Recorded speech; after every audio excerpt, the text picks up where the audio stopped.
حضرت عبد المطلب حضرت محمد صلی اللہ علیہ وآلہ وسلم کے دادا تھے۔ ان کا اصل نام شیبہ تھا۔ ان کو عبد المطلب اس لیے کہا جاتا ہے کیونکہ ان کو ان کے چچا مطلب نے پالا تھا، کیونکہ ان کے والد ہاشم کی وفات ان کی پیدائش سے کچھ ماہ بیشتر ہو گئی تھی۔ حضرت عبد المطلب دین ابراہیمی پر قائم تھے، اور ایسی کوئی ایک بھی روایت نہیں ملتی کہ انہوں نے کبھی بت پرستی کی ہو۔ حضرت عبد المطلب 497 عیسوی میں پیدا ہوئے۔ ان کی والدہ کا نام ہاشم بن عبد المناف اور والدہ کا نام سلمہ بنت عمرو تھا۔ ان کی والدہ کا تعلق یثرب، جس کا نام بعد میں مدینہ یا مدینہ الرسول صلی اللہ علیہ وآلہ وسلم ہوا سے تھا۔ ان کی والد کا انتقال ان کی پیدائش سے چند ماہ پہلے فلسطین کے علاقے غزہ میں ہوا، جہاں وہ تجارت کے سلسلے میں گئے ہوئے تھے۔ اس کے بعد ان کی والدہ ان کو یثرب موجودہ مدینہ لے گئیں، جہاں وہ 8 سال کی عمر تک رہے۔ جب وہ 8 سال کے ہوئے تو ان کے چچا مطلب ان کو واپس مکہ لے آئے۔ چچا مطلب کی وفات کے بعد سرداری اور مکہ کے زائرین کی خدمت حضرت عبد المطلب کے کندھوں پر آ گئی۔ حضرت عبد المطلب نے 6 شادیاں کی، جن سے 12 بیٹے اور 6 بیٹیاں پیدا ہوئیں۔ آپ کی پہلی شادی صفیہ بنت جندیب سے ہوئی، جس سے آپ کی پہلی اولاد یعنی حارث پیدا ہوئے۔ یہ حضور اکرم حضرت محمد صلی اللہ علیہ وآلہ وسلم کے پہلے چچا تھے۔ ناظرین گرامی، یہاں آپ کو بتاتے چلے کہ باپ کے بھائی کو چچا کہا جاتا ہے، چاہے وہ عمر میں چھوٹا ہو یا بڑا، چاہے ان کی ماں ایک ہو یا نہ ہو۔ اس شادی سے حضرت عبد المطلب کا ایک ہی بیٹا پیدا ہوا، جبکہ اسی بیٹے کے نام پر عبد المطلب کی کنیت ابو الحارث تھی۔ ابو عبد المطلب کی حیات میں ہی وفات پا گئے، اس لیے انہوں نے نبوت کا زمانہ ہی نہ پایا۔ حارث کے 4 بیٹے تھے، نوفل بن حارث، عبداللہ بن حارث، ابو سفیان بن حارث اور ربیعہ۔ حضرت عبد المطلب کی دوسری شادی فاطمہ بنت عمرو سے ہوئی۔ اس بیوی سے آپ کے 4 بیٹے اور 5 بیٹیاں پیدا ہوئیں۔ 4 بیٹوں کے نام زبیر، ابو طالب، عبدالکعبہ اور عبداللہ ہے۔ حضرت عبداللہ ہمارے نبی حضرت محمد صلی اللہ علیہ وآلہ وسلم کے والد ہیں۔ کیونکہ ان چاروں کی ماں ایک ہی ہے، اس لیے زبیر، ابو طالب اور عبدالکعبہ حضور کے والد عبداللہ کے سگے بھائی ہیں۔ ان میں سے بڑے بیٹے زبیر نے حلف الفضول کے قیام میں بہت کوششیں کی۔ جب رسول کی عمر مبارک 24 سال ہوئی تو آپ کے چچا زبیر کا انتقال ہو گیا۔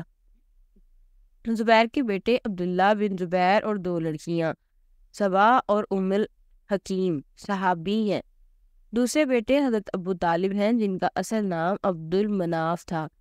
آپ ہی حضرت عبد المطلب کی وفات کے بعد قبیلہ بنی ہاشم کے سردار بنے، اور آپ نے ہی اپنے والد کی اور بھائی عبداللہ کی وفات کے بعد رسول اللہ صلی اللہ علیہ وآلہ وسلم کی سرپرستی قبول کی، اور حضرت کی جانب سے اعلان نبوت کے بعد ان کی مکمل حمایت کی۔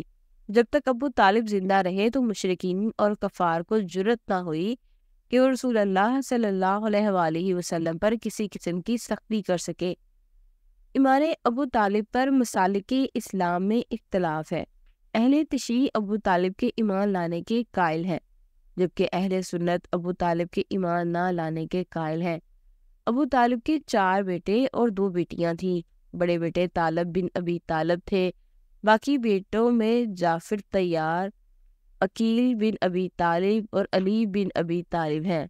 تینوں بیٹوں میں ام طالب، ام ہانی اور جمانہ ہے۔ چونکہ پہلے بتایا جا چکا ہے کہ حضرت عبد المطلب کی دوسری شادی فاطمہ بنت عمرو سے 4 لڑکے زبیر، ابو طالب، عبدالکعبہ اور عبداللہ پیدا ہوئے۔ عبدالکعبہ کا نام روایات میں مقوم بن عبد المطلب بھی آیا ہے۔ انہوں نے نبوت کا زمانہ نہیں دیکھا اور اعلان نبوت سے پہلے فوت ہو گئے۔ حضرت عبد المطلب کی تیسری شادی لبنہ بنت حاجرہ سے ہوئی۔ اس شادی سے ایک ہی بیٹا ابو لہب پیدا ہوا، جس کا اصل نام عبد العزیٰ تھا۔ ابو لہب نے اسلام دشمنی میں سب کو پیچھے چھوڑ دیا تھا۔ اس کو دردناک عذاب کی خبر دینے کے لیے قرآن میں ایک پوری سورت نازل کی گئی۔ حضور صلی اللہ علیہ وآلہ وسلم کا چچا ہونے کے باوجود اس نے اعلان نبوت کے بعد کبھی نبی پاک کا ساتھ نہ دیا، بلکہ اس نے اور اس کی بیوی نے نبی پاک صلی اللہ علیہ وآلہ وسلم کے لیے کانٹے بچھائے، اور آخر یہ دردناک موت سے چھوت کی بیماری میں فوت ہوا، یہاں تک کہ اس کو دفنانے کے لیے اس کے قبیلے کا کوئی فرد نہ آیا، اور اس کو ایک گھڑے میں پھینک کر اوپر سے پتھر پھینک دیے گئے۔ اس کے علاوہ اس کی اولاد میں سے عتبہ، مطب اور بیٹی درہ نے فتح مکہ کے موقع پر اسلام قبول کیا۔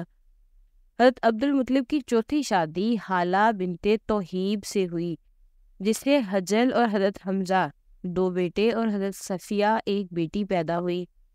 کبھی روایات یہی ہے کہ حجل نے نبوت کا زمانہ نہیں پایا، جبکہ حضرت حمزہ حضور کریم صلی اللہ علیہ وآلہ وسلم کے جلیل القدر صحابی بنے، اور اسلام کو اس سے خوب تقویت ملی۔ آپ نے رسول اللہ صلی اللہ علیہ وآلہ وسلم سے خوب پیار کیا اور اسلام کی خوب خدمت کی۔ جنگ احد میں آپ نے شہادت پائی۔ حضرت حمزہ نے کافی شادیاں کی، لیکن ان کا کوئی بیٹا زندہ نہ رہا، اس لیے آپ کی نسل نہ چل سکی۔ حضرت عبد المطلب کی 5ویں شادی نتیلہ بنت جناب سے ہوئی، جسے 3 بیٹے زرار، قسم اور عباس پیدا ہوئے۔ زرار نے نبوت کا زمانہ نہ پایا اور قسم بچپن میں ہی فوت ہو گئے، جبکہ حضرت عباس نے اسلام قبول کیا اور جلیل القدر صحابی میں شمار ہوئے۔ رسول اللہ صلی اللہ علیہ وآلہ وسلم اپنے چچا حضرت عباس سے صرف 2 سال چھوٹے تھے۔ حضرت عباس نے رسول اللہ صلی اللہ علیہ وآلہ وسلم کے کفن دفن میں حضرت سیدنا علی کی مدد کی۔ حضرت عباس 88 برس کی عمر میں 32 ہجری کو فوت ہوئے۔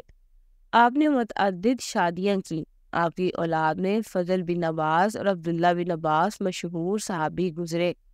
حضرت عبد المطلب کی 6ٹھی اور آخری شادی ممنہ بنت عمر سے ہوئی، جسے آپ کا بیٹا گداک پیدا ہوا۔ روایات کے مطابق حضور نبی کریم صلی اللہ علیہ وآلہ وسلم کی یہ چچا بھی اعلان نبوت سے پہلے فوت ہو گئے۔ فرزندان عبد المطلب میں عباس، ابو طالب، ابو لہب اور حارث کی اولاد چلی۔ اگرچہ حمزہ، مقوم، زبیر اور تجل کی صلیبی اولاد ہوئی تھی، لیکن سب کو خاتمہ ہو گیا۔ باقی جتنی تھے سب لا ولد رہے، اور حضرت عبداللہ کی صرف ایک ہی اولاد سرور کائنات حبیب خدا حضرت محمد صلی اللہ علیہ وآلہ وسلم ہے۔